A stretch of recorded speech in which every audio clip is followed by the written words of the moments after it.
Hi guys, today I'm going to be here talking about how to fix the LG front load washing machine and making a bamming noise when it's during the fill cycle.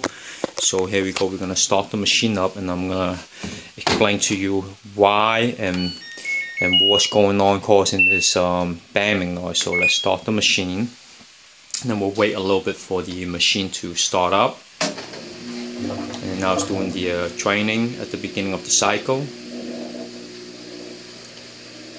And then it's going to try to weight your clothing and stuff like that, and then you're going to start a fill. That's when most of people are complaining about the noise that coming from the machine when it goes to a fill. So we're going to talk a little bit about that and the solution to fix that today.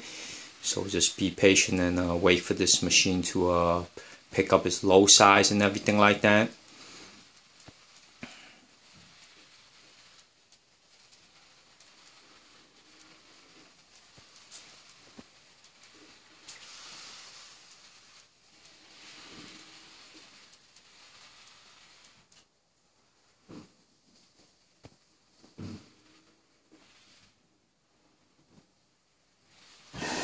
Okay, you heard that noise come from the pipe. So we're going to get closer, we're going to see the action over here. You see the whole pipe shake. That's from the cold water valve. And there's one solution to take care of this problem. You actually have two. You either lower down your house water pressure, or you have to get yourself one of this guy called the a mini water rester that you can pick it up in a plumbing store. And this is a perfect size for the washing machine. You want to have to pick up two, one for the cold water valve and the other one for the hot water valve.